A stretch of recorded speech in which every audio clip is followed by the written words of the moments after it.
World cup का final Bharat पहुंच चुका है और भारत के पहुंचने की उम्मीदें थोड़ी देर के लिए धुंधली ज़रूर हुई थी, लेकिन फिर भारत ने वही अपना डोमिनेंस जारी रखा। हालांकि कुछ एक कमज़ोरियां, कुछ एक परेशानियां ज़रूर भारत के लिए उतार चढ़ाव भरी रही थीं, लेकिन ठीक है, part of cricket, part of life. नमस्कार, मैं हूं आशीष त्रिपाठी आपके साथ। लेकिन इस वीडियो में हम बात करेंगे भारत के सामने न्यूजीलैंड किस तरह से अपनी अटैकिंग रखेगा, भारत के पास कौन कौन से वो ट्रम्प कार्ड्स हैं, भारत के कौन से धुरंधर योद्धा चलने वाले हैं इस फाइनल मैच में। बात करेंगे इसी पर, क्योंकि देखिए क्रिकेट को लेकर के एक्साइटमेंट कंट्रोल करना, नर्व्स को कंट्रोल करना थोड़ा मुश्किल हो जाता है, और वो भी तब जब मौका हो वर्ल्ड कप के फाइनल का, और वो भी भारत में हो, और हम जब डिफेंडिंग चैंपियन हैं, और हमारे डिफेंडिंग चैंपियन होने का जो ये इतिहास बनने वाला है कि डिफेंडिंग चैंपियन होते हुए एक बार फिर वर्ल्ड कप जीतने वाली हमारी क्रिकेट टीम पहली भारतीय ये टीम होगी जिसमें कि ये काबिलियत हो कि वो डिफेंडिंग टीम होने के साथ साथ फाइनल्स में पहुंची है। एक बार तो ये तो हमने इतिहास बना ही दिया, लेकिन ट्रॉफी जीत करके हम ये इतिहास भी बना देंगे कि जो T20 क्रिकेट वर्ल्ड कप जीत चुकी है, एक बार फिर वो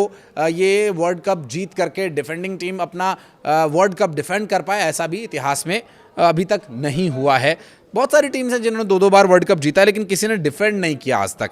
और ये गुजरात के अहमदाबाद दुनिया के सबसे बड़े क्रिकेट स्टेडियम पर होने वाले क्रिकेट मैच के वर्ल्ड कप के फाइनल में जो पुरानी कुछ यादें थीं थोड़ी कड़वी रही हैं, लेकिन उस इतिहास को बदलना है और एक बार फिर इतिहास को दोहराना भी है। तो हिस्ट्री को रिपीट करना है और हिस्ट्री को रिपीट भी करना है। जी हाँ, भारत के पास ज़बरदस्त पूरा खेमा मौजूद है।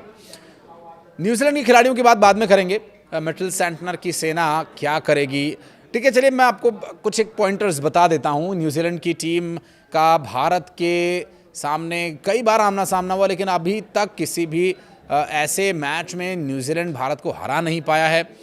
लेवल्स के हिसाब से देखा जाए, प्लेयर बाय प्लेयर मैचअप्स के बारे में बात करें तो भी भारत का पलड़ा भारी है।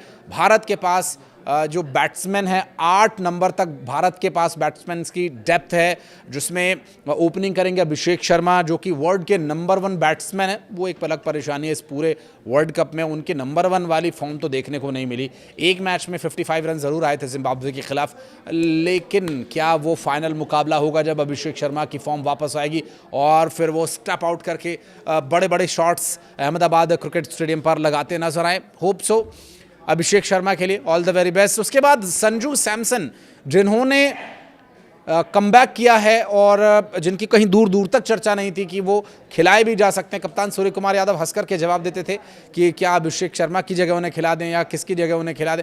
तो वो अब संजू सैमसन जब टीम का हिस्सा हैं तो जाहिर है पिछले 2 मैचेस में कंसिस्टेंटली उन्होंने किस तरह से परफॉर्म किया, और उनकी कंसिस्टेंसी को लेकर के बार बार सवाल उठ रहे थे कि वो परफॉर्म नहीं कर पा रहे हैं। और 2 मैचेस में जो 50 मारी, फिर उसके बाद 100 तक भी गए, वो भी एक बहुत बड़ा योगदान रहा है। इस बीच में एक छोटी सी मुझे जो लगता पर्सनली कि T20 क्रिकेट में 50 या 100 के बीच एक जो दायरा, एक जो कैटेगरी होनी चाहिए वो 80s की भी होनी चाहिए। जैसे 50s गिनते हैं हम, 100 गिनते हैं, क्योंकि T20 क्रिकेट में 100 ज़्यादातर बैट्समैन नहीं बना पाएंगे, लेकिन क्या 80s वाली कैटेगरी इसमें होनी चाहिए? इस पर आप अपने सजेशन ज़रूर दीजिएगा। बढ़ते हैं आगे बैटिंग की तरफ। तो बैटिंग में ईशान किशन हमारे पास 1 डाउन है, यानी तीसरे नंबर पर ईशान किशन खेलने के आएंगे। देखिए कम से कम ऊपर के जो 4 बैट्समैन हैं ये तो ओपनिंग बैट्समैन हैं, ओपनिंग करते हैं ये सब के सब। अभी IPL शुरू होगा कुछ टाइम के बाद, तो उसमें भी आपको सूर्य कुमार यादव ओपनिंग करते हुए दिख जाएंगे, या फिर ईशान किशन ओपनिंग करते हुए दिख ही जाएंगे आपको। संजू सैमसन तो ओपनिंग करेंगे ही करेंगे, इसमें no doubt. Abhishek Sharma opening करेंगे ही करेंगे। तो ये 4 बैट्समैन तो हमारे पास ओपनर्स हैं जो ताबड़तोड़ बैटिंग करने में पूरा विश्वास रखते हैं और करके भी दिखाते हैं। उसके बाद आता है मिडिल ऑर्डर। मिडिल ऑर्डर की शुरुआत होती है, हालांकि पिछले मैच में हमने देखा था कि वहाँ नंबर 4 पर भेजा गया था शिवम दुबे को, लेकिन वो मैच हाई स्कोरिंग रखना था और एक जो हिटिंग वाला जो माहौल था वो बनाकर रखना था, इस वजह से शिवम दुबे को भेजा गया था। अन्यथा उस नंबर पर कभी तिलक वर्मा को भी खिलाया जा सकता है। देखिए नंबर 4 वाली जो पोजीशन है वो थोड़ी सी घूम रही है, रोटेट हो रही है, लेकिन अमूमन सूर्य कुमार यादव यहाँ पर आते हैं बैटिंग करने के लिए। उसके बाद हार्दिक पांड्या हमारे पास, तिलक वर्मा हैं, शिवम दुबे हैं, और ये कुल 8 जो खिलाड़ी हैं ये हमारे पास ज़बरदस्त हैं। और एक लग्जरी हार्दिक पांड्या जो बैटिंग के साथ नहीं तो बॉलिंग के साथ, कई बार दोनों के साथ, कई बार फील्डिंग के साथ, टीम में वो बने रहते हैं, गेम में वो बने रहते हैं। ये लग्जरी है टीम इंडिया के पास। एक और लग्जरी भारतीय क्रिकेट टीम के पास है, वो है उनका एक बहुमूल्य बूम बूम बुमराह। जी हाँ, जसप्रीत बुमराह की मैं बात कर रहा हूँ। ये एक ऐसा प्रीशियस खिलाड़ी है, एक ऐसा अनमोल खजाना है, ऐसा अनमोल नगीना है जिसे जितने लंबे समय तक टीम के साथ जोड़े रखना संभव है वो होना चाहिए। जसप्रीत बुमराह कह के बॉलिंग करते हैं, टीम को पता है कि ये 6 बॉल जिस पर हम रन नहीं बना सकते, ठीक है, बहुत बड़े बड़े धुरंधर नहीं चलते, लेकिन जसप्रीत बुमराह की 1-2 बॉल पर अगर हिट लग जाए ना तो अगली 2-3 गेंदों में विकेट आना ये निश्चित ही है। हालांकि पिछले मैच में विकेट्स निकालने के बजाय हमें रन रोकना, हमें डिफेंड करना ज़्यादा ज़रूरी था, इसलिए उन्होंने उसी तरह की गेंदबाजी की। जसप्रीत बुमराह विकेट्स की गारंटी हैं और उनके ओवर्स का इस्तेमाल करना भारतीय क्रिकेट टीम के लिए, कप्तान सूर्य कुमार यादव के लिए इतना इंपॉर्टेंट है।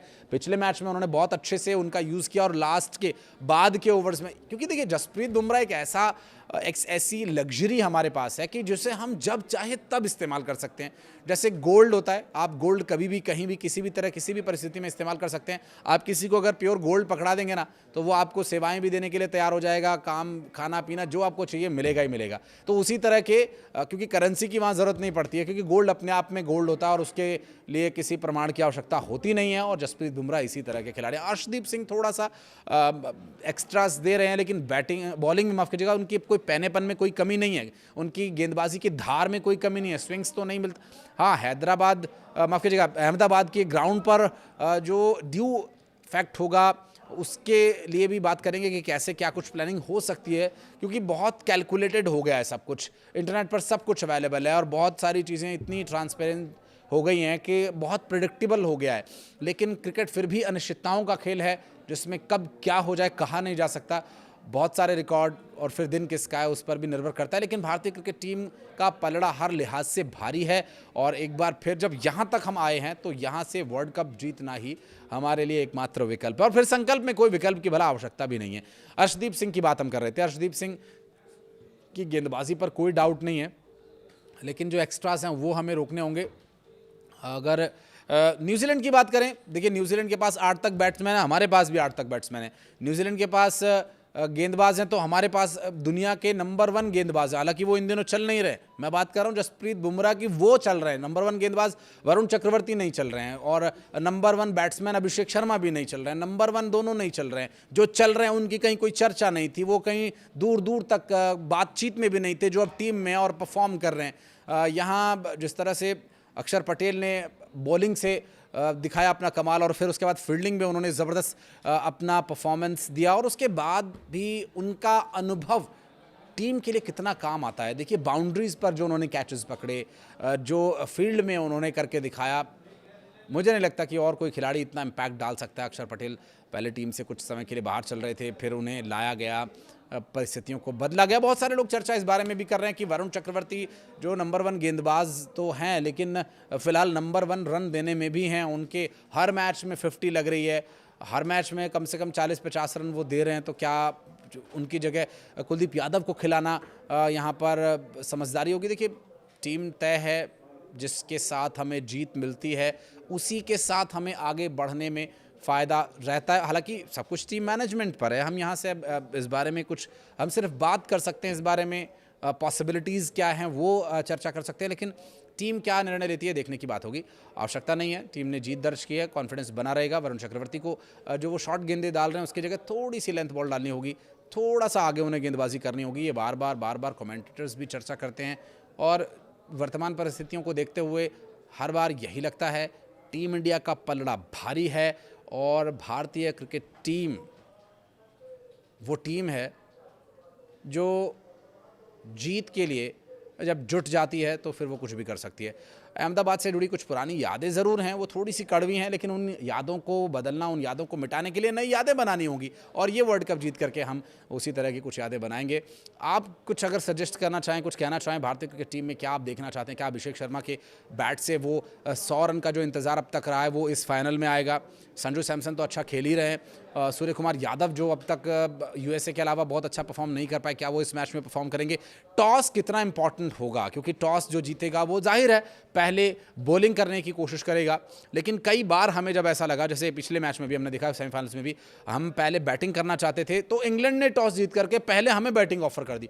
इस तरह की अगर कुछ उलटफेर होते हैं तो क्या रिजल्ट होगा, क्या कुछ स्थितियां होंगी, ये सभी देखने का विषय होगा। हालांकि फील्डिंग जो सेगमेंट है हमारा पिछले मैच में काफ़ी बेहतर हुआ है और इसमें भी हम उम्मीद करते हैं कि ये बेहतर से और बेहतरीन होगा और ये वर्ल्ड कप हम जीतेंगे। एक्साइटमेंट बहुत ज़्यादा हो गई है और वो नर्व्स कंट्रोल करना मुश्किल हो रहा है। ज़्यादा 24 घंटे से भी कम का समय रह गया है फाइनल मुकाबला खेले जाने के लिए। नरेंद्र मोदी स्टेडियम पर शाम 7 बजे से ये मुकाबला खेले जाएगा, 6:30 बजे टॉस होगा और इस मैच के बड़े पहलू कुछ ऐसा इंटरेस्टिंग और लगा तो मैं ज़रूर आपके लिए एक और वीडियो लेकर आऊँगा। कुछ कहना चाहें तो कमेंट सेक्शन में बताइएगा।